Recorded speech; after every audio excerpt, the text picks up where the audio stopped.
in the 21st century.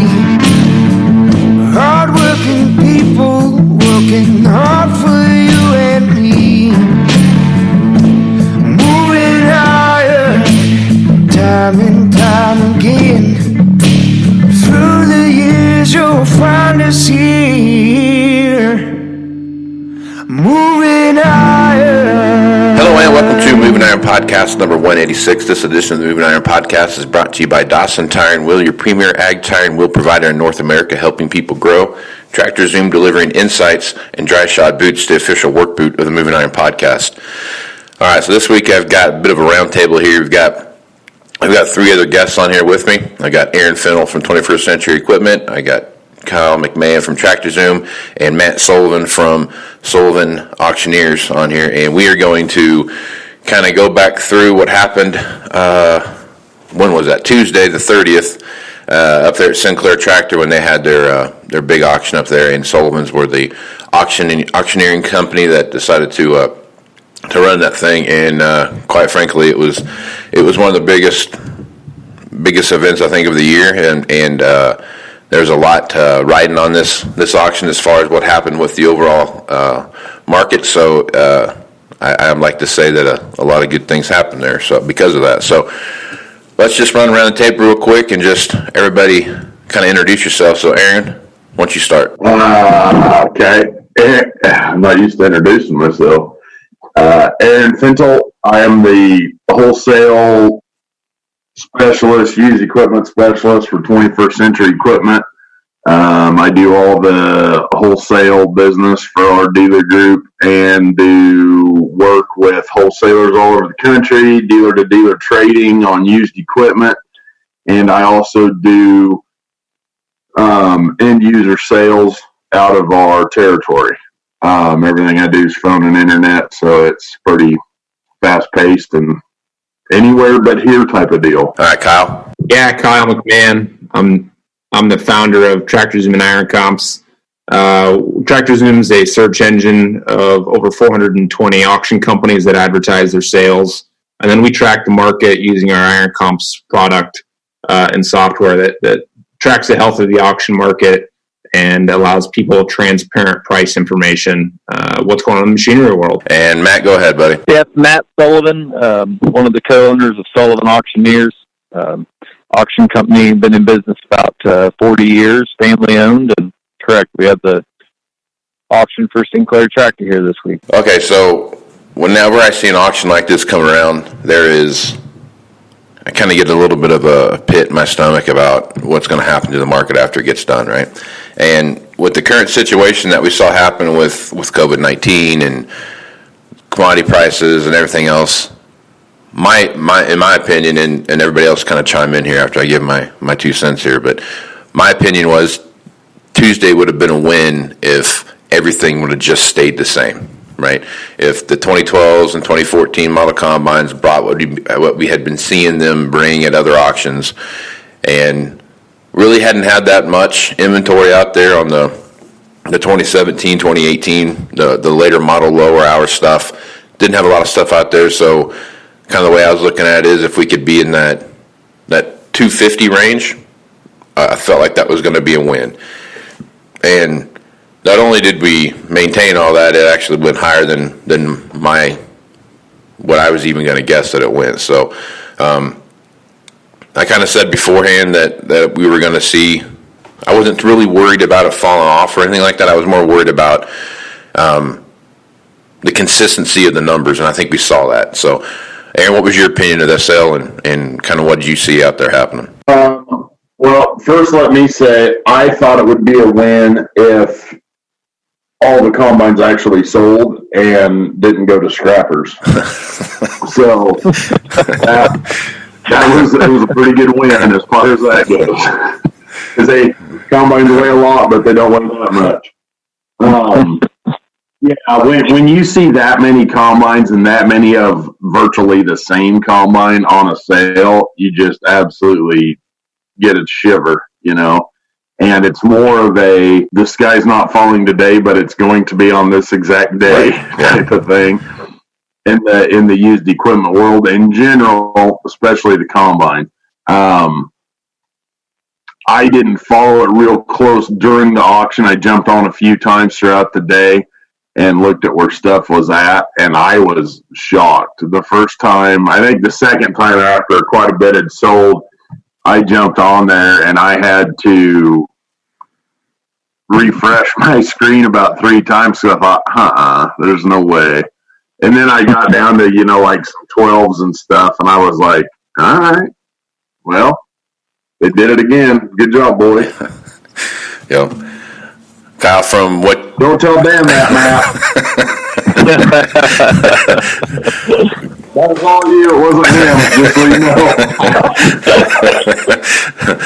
All right. So, Kyle, as you take a look of the data that you've collected and what you've seen happen so far, I mean, how does this sale stack up to trends you've seen in the last couple of years? Yeah, so Casey, you and I did the podcast there last Saturday. Of course, this is Friday, July 3rd. But we did the podcast before the sale, and you and I both recognized that maybe it was you, Matt, that recommended to Sinclair to bring product to market that the market hasn't seen in a long time. And a lot of that was low-hour combines. Like going back and looking at data from the last year, even last year, this time and into August, we saw a dip in combine prices, but a lot of that was higher-houred stuff. In the last year, there hasn't been this low-houred machine, these low-houred machines brought to market, and I knew they would be higher than average just from that simple fact, and the supply and demand hasn't been there. So that's the biggest thing that we noticed. And, once you got into that higher hour separator mark, like 100 or 1,200 separator hours, that's when you saw some more depreciation. But, I mean, the prices look very strong from a low hour standpoint. That's the biggest takeaway that we saw from the overall auction. Yeah. Well, Matt, did Sinclair give you a big bonus after you got this all done? Like double pay or something like that for what you guys accomplished out there? Well, you see, Casey, we work on commission, so the bonus that we got from Sinclair's was a thank you, and that they were thrilled, and more than exceeded their expectations. And in an auctioneer's world, that's worth a lot. Yep. And the calls and the texts and the messages we got from buyers and sellers. The buyers, right. It was a really strong sale, but still, if you're in the market for a combine, there were still some nice buys, right? Oh, yeah. So, right. So I think it was a win for everybody, and I'm not just trying to say that. Right. We as an auction company were thrilled. A lot of eyes were watching it that day, but there was a lot of really, really nice equipment on there, like we're saying. So Sinclair's really definitely stuck their neck out there, and took a big gamble, and I think it really, really paid off for them. Yeah, I love watching these auctions when they when they start on a report day, right? So Tuesday was that day. I mean, you had 3 major reports come out. You had the acreage report, you had the quarterly stock report, and you had crop progress report all come out on the same day. And the gods of used equipment kind of nodded at you a little bit there, because the USDA was only thinking there's going to be 1.8 million less acres of corn planted, and lo and behold, there's 5 million. Forgot to carry the one, I guess. I don't know how you mess that up that bad, but you then couple that on top of the way the market shot up in the last couple of days here, so kind of had a perfect storm come together for you. Yes, for sure. Yep. Yeah, there's a lot of different factors. John Deere financing, Ag Direct financing, buying it from a dealer, and that many pieces of late model equipment all in one spot. Yeah. The pieces that sold there, how much did you have? A lot of pieces that had like power guard on them, stuff like that, where there was extended warranty still on these machines that were getting sold? Yes, there were several. I couldn't tell you the percentage or a number. Of the later model combines, I'd say about half of the late model combines had it on there. Yeah. And I think as a buyer, that is a humongous deal. Yeah. Yeah, it's that peace of mind. You get that one less thing to worry about doing. Yeah. Do you feel like those machines were there more people bidding on those machines with that power guard on there than you saw maybe other places where maybe that was the kicker to get them over the top a little bit? Yes, for sure. Yeah, I'd say that in people, before the auction would call and specifically ask that question, does this machine have extended warranty, a power guard warranty? If not, can I get one? And that is definitely something that guys are looking at. Yeah. Yeah. And what were some of your big takeaways from this, man? As you sit back now, you've had 2 or 3 days to kind of digest this and look through the numbers. To me, I was shocked at I think to me the biggest shocker of the whole deal was the late model low houred ones, the newer combines that were bringing $350,000, $325,000. Those big numbers were coming out at me, and I'm like, this is what we're asking for them on the lot, and they're selling. They've got guys clubbing each other in the head to get them. So I guess, Aaron, as you take a look at some of the takeaways out there, what was some of your takeaways from that auction? Probably my biggest takeaway, Casey, it was less about those late model low houred, just because that's a type of combine that I work on moving every week. And I think they did real well, but they were pretty dang low houred. Yeah. They were most of the ones over 300 grand were sub 350 set. Right. Definitely a line drawn in the sand there. But what I was probably most surprised with myself was the middle of the road combines. Not the 1712s that brought 90. You could etch that in stone anywhere. Right. But the over 1,000 set 14, if you will, and how strong, that combine was. There was a lot of 14 680s that were over 1,000 SEP that were pulling upper 140s, 150. Yep.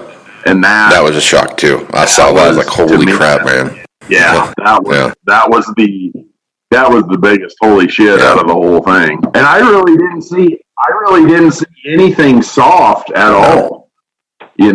I had a good friend of mine that really wanted that 9870 that was on there.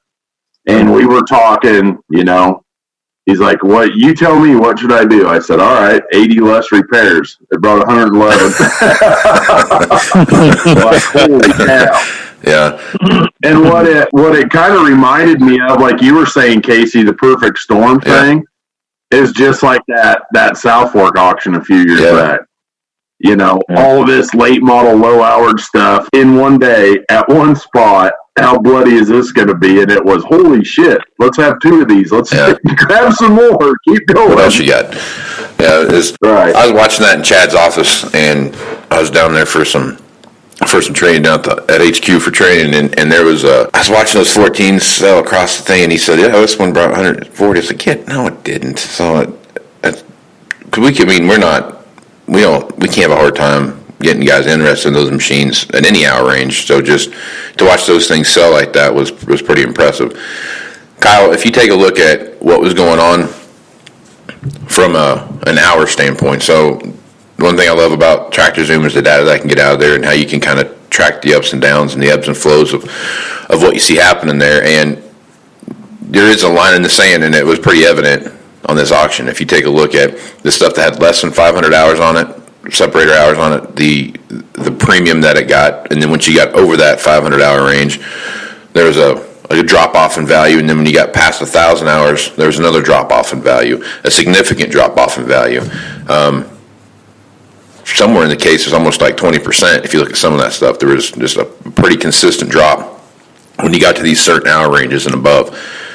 Was that pretty consistent with what you'd seen from the data that you guys are collecting over there? Yeah. I mean, it still goes right along. We were even, Casey, you and I were even texting during the auction, recognizing that cliff into the abyss. The abyss is probably the wrong word, but I mean, again, Matt, did you guys recommend to Sinclair to sell low-hourred machines and not high-hourred machines? Nope, they picked every piece that was on the auction without recommendation from us. Yeah. Okay. Well, they picked what had not been on the market, at least from an auction standpoint. But yeah, there's still that same clip that you and I have always talked about, Casey, and I know you and Aaron have talked about in other podcasts. Once you hit over 1,000 SEP hours, it starts to creep down on the depreciation curve, and then it starts to fall off pretty quickly once you get to 1,100, 1,200 SEP hours. Obviously, you're going to run into some reconditioning costs there. Some of the things that were pretty surprising to me were, I think they were either 660s or 670s, same hour range. There was a few that sold for upper 90s. And then there was one that sold for like 149. So there's a couple pieces in here that were like kind of mind blowing compared to the rest of the ones selling. Yeah. I don't know. If I was a buyer, I'd have probably been, if I had my mind set on 660 or 670 or 680, whatever it might be, you had plenty of choices. They weren't all set up entirely that different. I'd have been looking at all the different ones that I could have been bidding on. But there were some discrepancies that we saw.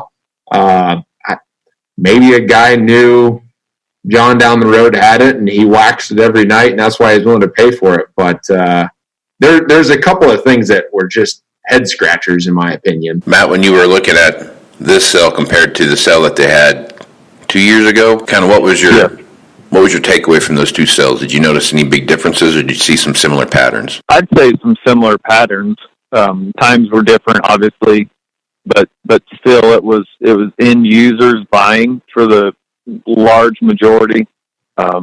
You get enough equipment and you get a big enough auction, and you put a lot of marketing behind it. And if anybody is somewhat in the mood for something, they go to an auction thinking they're going to get a deal and just keep bidding until they get it.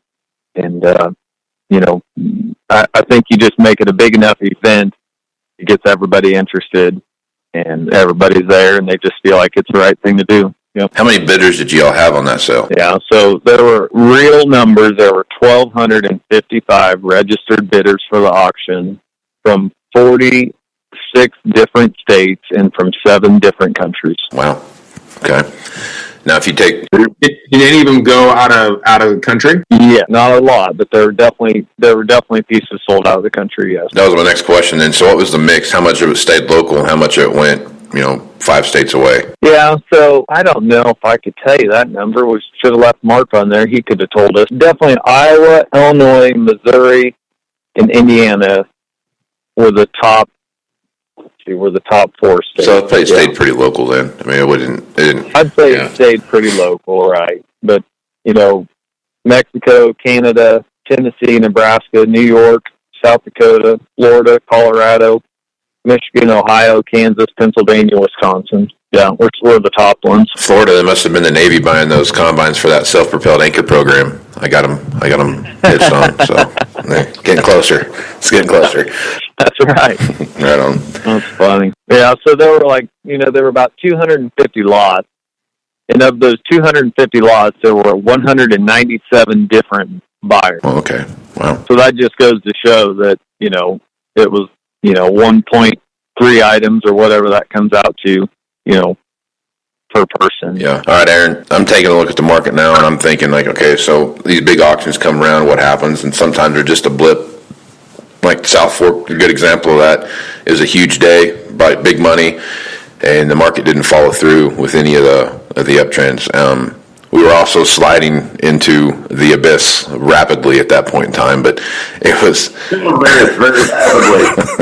Free fall. More of a tumble than a slide. Slide's a nice way to say it, but I mean, it feels like to me, the reason I was wanting to have this happen, if the used equipment marketplace, auction markets, those kind of things are just like any commodity market, right? You watch the market go and they do all the things, and there's big days, and then there's big sell-offs, and then there's, guys are covering their short positions and everything else, and all the stuff's going crazy, and you get these big, ups and downs. And the auction market, used equipment marketplace is pretty much the same way.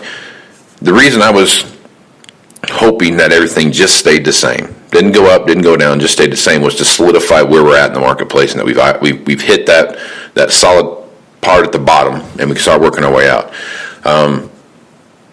Feels like to me that we're going to start seeing some upward momentum in not only demand, but I think maybe some pricing, especially with the reports that have come out and the way things look and all the stuff that's going on in the commodity marketplace. What's your opinion of that? Do you feel like there's maybe some light here towards the end of the tunnel that we're going to start seeing a little more demand? Obviously, 12s and 14s are going to be an albatross around our neck forever, but I guess as you take a look at that, what's your thought there? Well, I would say that as far as any kind of uptrend, it's just completely and totally fingers crossed, hope on hope. Right. As far as that goes, we've been moving pretty darn good amount of equipment last year and so far this year. In fact, a surprisingly good amount. Now, we do a lot with getting pretty creative with programs and all this kind of stuff, and that's what it takes. You can't just sit there and wish. But even though we've moved that much equipment in the last 18 months, it's still incredibly bleak out there, and it's going to take more than just this to pull us out of the muck. Yep. It's what I like about it is it's so publicized and such an event, to use the word. And those guys are so good at creating events. But it's such an event that, 80-year-old guy at the coffee shop who's been retired for 20 years knows about the auction and wonders what stuff did. Right. It's that kind of thing. So that being the case, I think that should give us as much momentum as we can get for climbing, at least, stand up in the pit and see if there's any daylight yet. Right. And a day like that is never going to hurt, as far as that goes. It did nothing to hurt pricing or demand. But what I would typically, when we see a day like that, the next couple days after are pretty busy in my world with guys reaching out. Hey, I missed out on this. Do you have anything, remotely close? And there hasn't been any of that. Yeah. So I kind of feel like the guys who have the cash, who are going to write the check, that's probably my biggest fear, Casey. The guys who have the cash, the guys who are not, nobody's got the cash right now. The guys who are willing to bought that day, and now it's just going to get quiet again for a while. That's my biggest fear. But we won't know that for another month to month and a half, realistically. Yeah, you're going to see guys make moves. Getting, within our territory, we're getting into a very hot combine time for us. Yeah. We do as many combines pre-wheat as we do pre-fall, and that's been quiet. Yep. That's been pretty damn quiet. So it'll be interesting to see what takes place here. I usually start selling a hell of a lot of combines in May, starting in San Antone and going north. And it's been a very quiet combine year thus far. So yeah, but you got to take in consideration of the things that are going on around us, right? I mean, I realize that we got the Rona, and you got buy one get one free corn. I mean, you don't get that. That doesn't help anything. Right. You know what I mean? So right, grains. You have to pay the elevator to take your grain. Yeah. That's a detractor. Good thing about this, though, a lot of farmers, when price of oil was negative $38, they went ahead and topped everything off and got everything full. So. I tried to corner the market on that. I was like, I'll take everything. I'll take the world supply, but nobody wanted to sell it to me. So, but don't use that word. Well, yeah. along with that, at Iron Comps, we can look at data all day, and the thing that we can't get. A question for you, Matt, I have is, you guys had a big consignment sale 3 days prior to the Sinclair sale. What were the conversations that you're hearing from guys at that consignment sale? Were they trying to buy before or trying to wait because they thought they might get a deal at the Sinclair sale? What were buyers doing prior? You guys had a big sale prior to the Sinclair sale, and how do you think that affected either one of those sales? Yeah, that's a good question, Kyle. So I think our June sale is always our smallest. We have 4 consignment sales a year, and our June sale is usually the smallest one. So it was still a good sized sale. It was probably the biggest June sale we've ever had, but it was nothing. It wasn't a crazy big sale. So there wasn't a lot of competition with Sinclairs. I'd say that people probably did a little bit of both. I'd say there was definitely some that held off to see what was going to happen. I'd say our combines on the consignment auction brought a little bit less comparatively than on the Sinclair auction.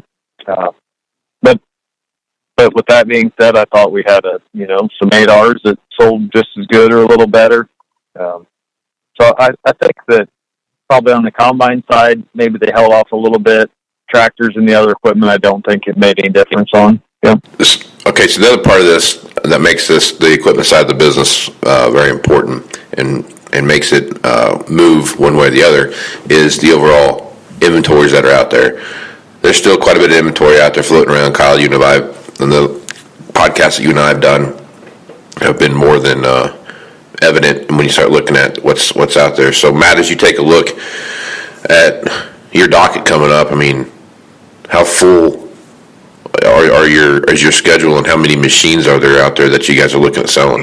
Do you feel like there's quite a bit of machines out there yet that guys are wanting to get rid of? Yeah. So I was just trying to look at our August schedule. I mean, there's 1 to 2 auctions every day in August. Yeah. Farm auctions, and they all have about the same line of equipment in some form or fashion, and they're all going to move and all going to sell before harvest. Yeah. Yeah, and same way, Kyle, when you look out there, when you see all the stuff happening, what are your trend lines showing you as far as inventory goes? Yeah, I mean, just the conversations we're having, we don't have all of that inventory advertised yet. We still have probably 2 to 3 weeks before a lot of that will get online to be advertised for August. But we tracked 55 auctions that were delayed from coronavirus. Some of those auctions are coming back online, but it sounds like a lot of the sellers of that have pegged that August time period to try to let a lot of it go. A lot of those that were delayed were the estates and retirements, not consignments, because that was all booked and ready to sell. So we're seeing a lot of inventory coming back online. Our auction success team is, in historical years, they've been a little bit slow, being able to take some time off. They're working 6 days, sometimes 7 days a week right now, working on inventory that's coming up. So we're seeing a lot of equipment across the entire country come up for auction. But the thing that we haven't seen, and this Sinclair sale kind of proved it, is a big drop off in values yet.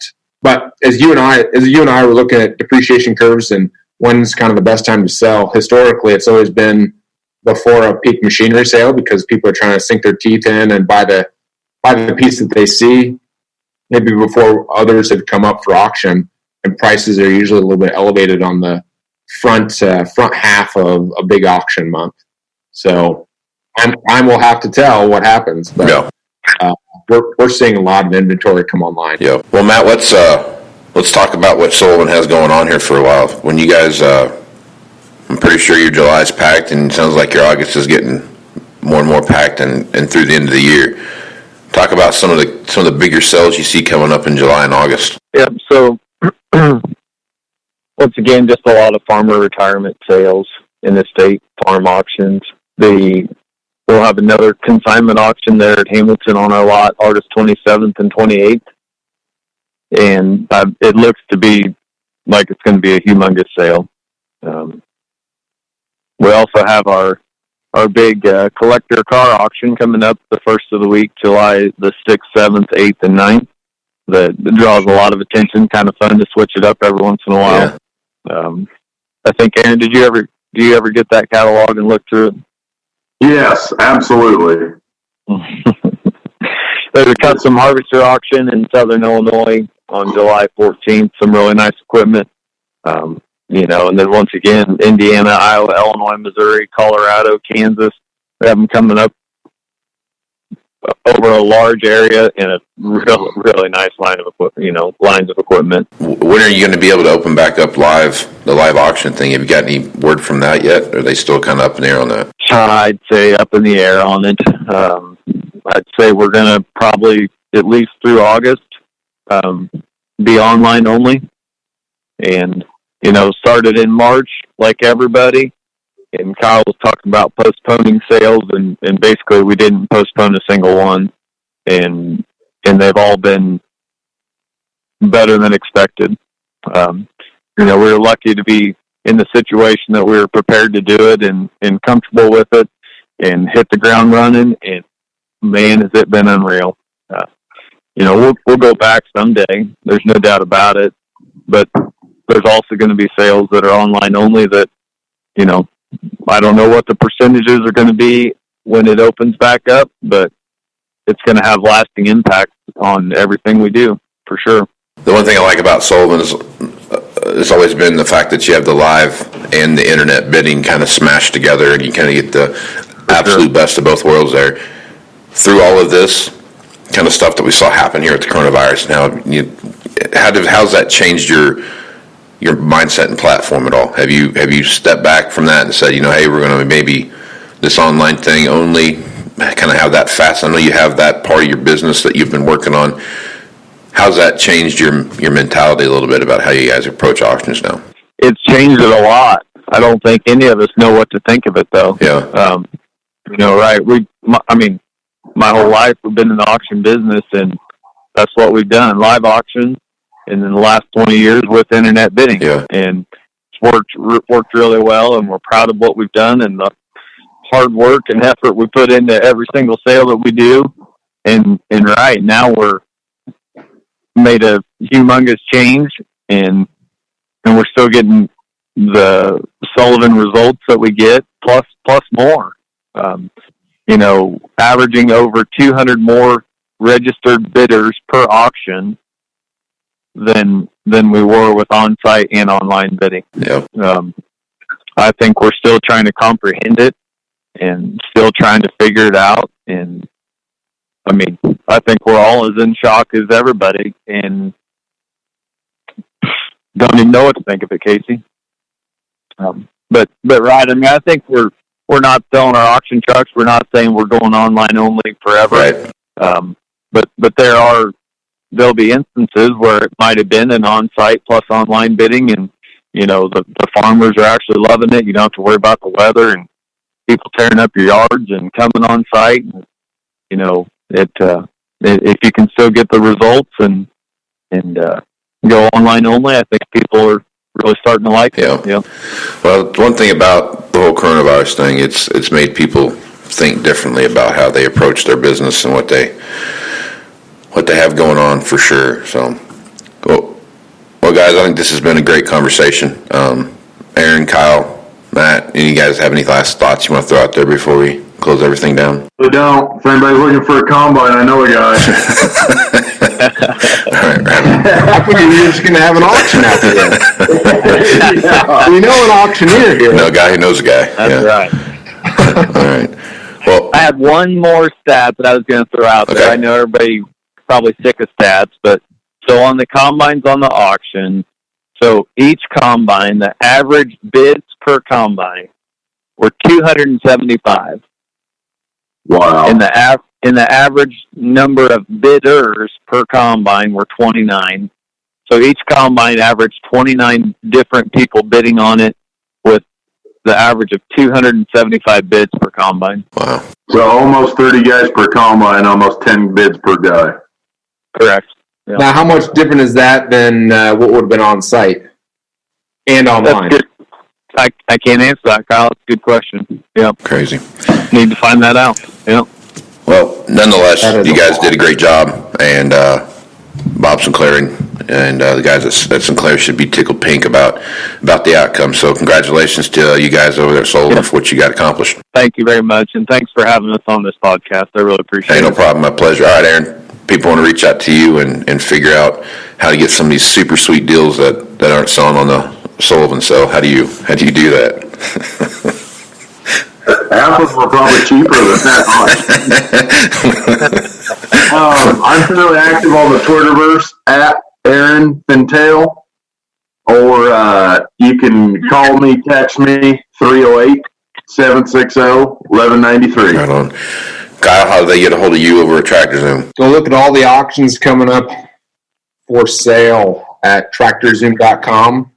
And if you want all the insights and all the data that we've been talking about, go to ironcomps.com and check it out. Right on. And Matt, what's the best way for them to get a hold of you over at Sullivan Auctioneers? Yep, I'd say just call our office at 217-847-2160 or our website at sullivanauctioneers.com. Okay.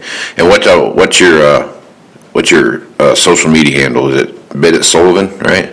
Yes, that's Bid correct. Sullivan, yeah. All right, so check them out there on the social media pages. I'm Casey Seymour with Moving Iron Podcast. You can find me on Facebook, Twitter, and Instagram at Moving Iron LLC. Also check out movingironllc.com for all things related to the Moving Iron Podcast. Also, the Moving Iron Summit coming up. If you guys make it out to that, September 1 through 3 in Nashville, you get to see Kyle McMahon and you get to see Matt Sullivan. They'll all be there. Matt's going to give a little presentation about what's going on in the auction marketplace. And there'll be some other good stuff there, too. A lot of good information, a lot of good ways to network with other folks. Check out the Global Ag Network and the great podcasters there. And also check out Dryland Farmer Podcast. Those guys make me laugh, so make sure you check them out.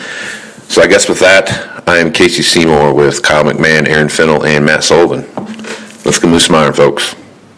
Out. Moving iron in the 21st century. Hard working